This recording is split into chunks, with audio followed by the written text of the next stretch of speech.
Maggie again, and now we're going to do the page sliders.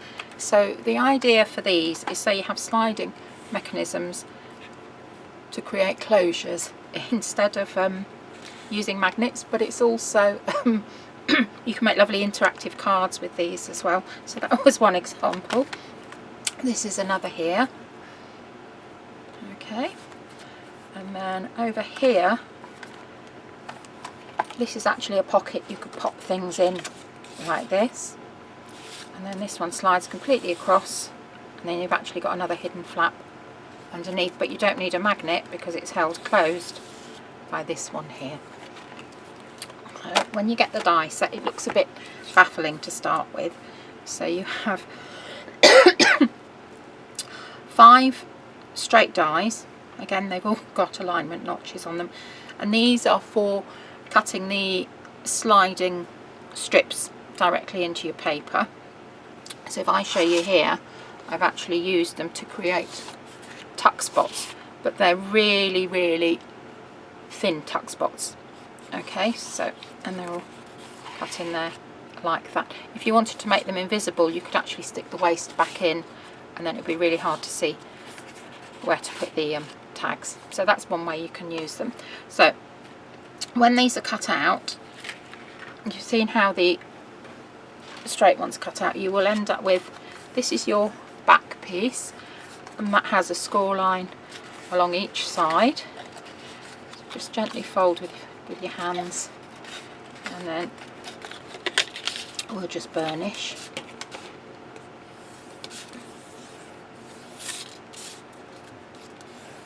Now, with all of these page slider things, any interactive mechanisms you do, you really need to burnish well and keep burnishing so that the whole thing is virtually laying flat.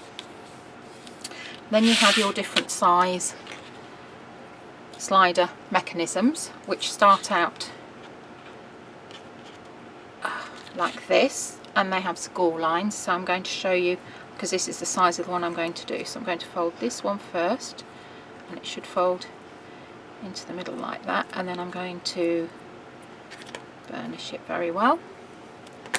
Come in a bit more, see if you can see a bit more. That's probably better. Okay, so I'm going to burnish that.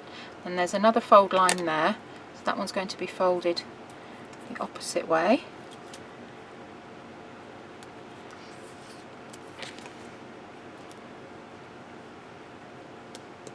Okay, and then you're going to repeat, take that, just loosen them on out straight again. You're going to repeat it again on the other side.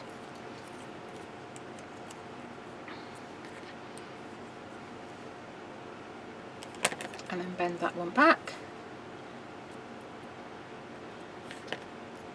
So it's almost like making a square brad. Similar sort of concept. Okay, and then again, now you're going to burnish really, really well. Just keep burnishing so it's almost completely flat. And we were talking about this when I did the show on her channel. The first one I did with a much thicker cardstock. I did it with 280, I think, or 290. I'd probably recommend using a 240 or a bit lower, just because it's easier to slip through the cut slots. So our plan today is to make a similar mechanism to this one, and that's just using one of the smaller slots. If I take this out, you can see, and I've actually put the waste back in, but again, it's personal choice. But you can do pages where you have a long slot all the way down, that as it goes up, then one flap will drop down here and one flap, then you can put it down the other way and a flap will lift the other way. There's so many different ways to play with these. It's really once you get the understanding of the mechanism, then you can just go to town with them. So here's my page prepared, and this is the, let's come out of zoom now, this is the flap that I want to close. I'm just going to burnish that a bit more because it's not very flat. Okay, right, so that's like that, and then I'm going to put my decorative paper here. This is going to be my closing tab here, so it's going to slide up. So when it slides up, it needs to come clear of the flap there. Okay, so if you look at this one, you can see that when it slides up, it's clear of the flap. And this just takes a bit of fiddling around and getting used to things. So line up where your paper's going to be, and then just pop a little mark along there, because that's where your flap edge is, so you know that this has got to lift up to there, and you know that's got to come up to there. Pop a little mark there and there. So now you can take your little lines, and if you pop that there to there, when that slides up, if that's lower down like that, that should have enough leeway. Let me just show you, let me just stick it in place for you. So pop that in place like that. Okay, so that'll be your piece there. This will fit on here. Okay, so that's closed down like that. You've got quite a lot of gaps showing there, so you might be able to move it down a bit and then move that up, so you can, that's it, put it back in place. Okay, so when that slides up, that'll be out of the way. It's really important that you make sure you've got your papers lined in the wrong place, because I didn't have it lined in the right place, because I didn't have it in the right place. So the idea is, so that's sliding up, so when that slides down, that will look there. Yes, you will see a little bit there, but you can put your waste back in. So now we're going to just run that through the die cutter. Okay, so we've been through the die cutting machine, and we'll just take this off like this. And I've got the waste in there, which I may put back later. I'm just going to hold it into there. So now this is when you get to play. So take the pen marks off, and then this is your mechanism here, and now you need to decide which one of these you want to go on the back. So you want one that really is going to be strong enough to take the movements.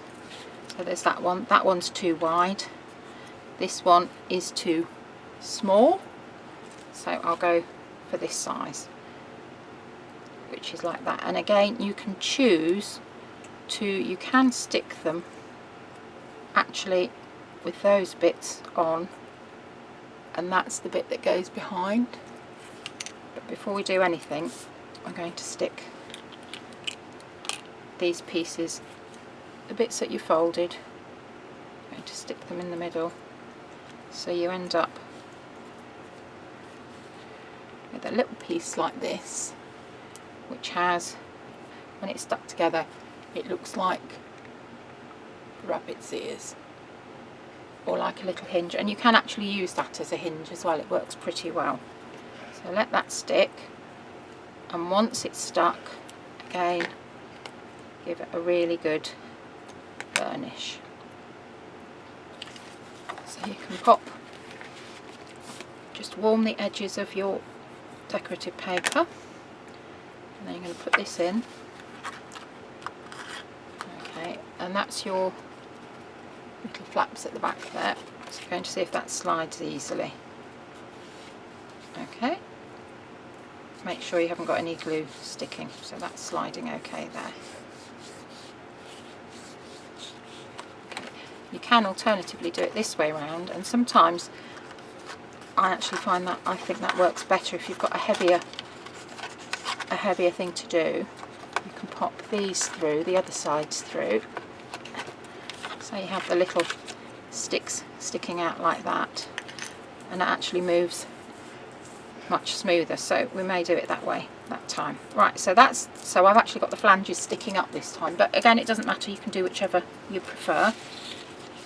So you're going to line this up on here, and then you're going to work out, right, that's going to need to cut, how far is that going to need to come down? To keep it closed, it's going to need to come down to there at a minimum. You might want it down a little bit more. Okay, and then when it's going up, it's going to need to slide up like that. So probably the best thing to do is pop a little bit of glue just on here, and you want to see, before you stick your page down, see how high up that needs to come so it's clear of the flap. You see? You can't see. So the flap is lifting up like that. Okay, so just let that stick into place. Give it time to stick into place.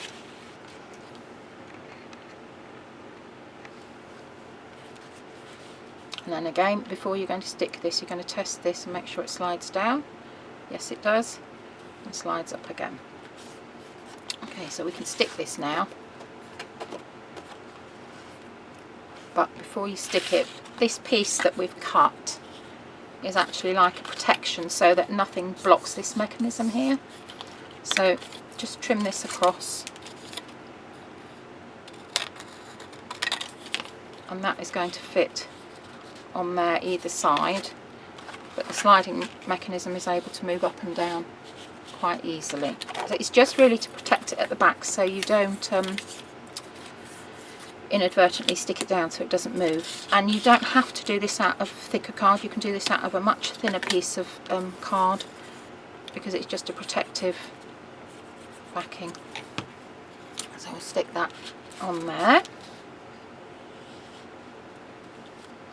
and again you're going to give that time to stick, and it will be a bit lumpy bumpy because you've already got your, move that up, stick those bits, move it down. You can see it's moving really nice and easily, which is what you want. And then at this point, if you wanted to, you could then go back in and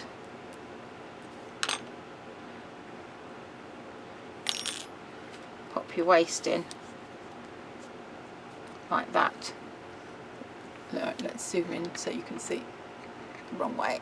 So you can see that you can't actually see the white at all. So if you're going to do that, you really want a teeny tiny smidge of glue. You don't want very much at all. I'll probably put a little bit on a piece of card, and then just lightly go through, and the same that end, and then, because you don't want to stick the sliding, oops, you don't want to stick the sliding mechanism down so it doesn't work. Push it down a bit more.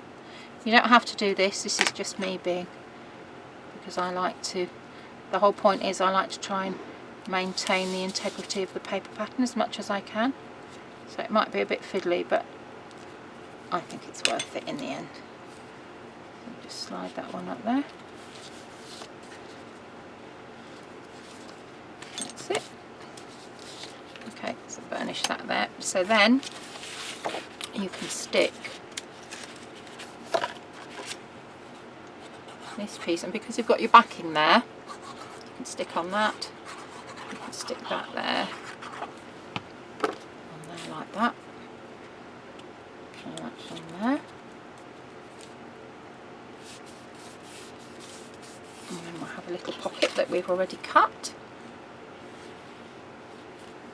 which we'll stick on there. Make sure that's nice and straight, stick that on there. Okay, slide that up, that slides down, and that's your pocket page nicely closed. Then obviously go in with glossy accents just to finish it off, but that's just one way to use it, and it works really smoothly. If you're struggling, it's probably because your cardstock is too thick, but if you need any help, just get in touch with us, and don't forget to show us what you do, because I'm sure a lot of you will come up with lots of different innovative ways of using them. Thanks very much.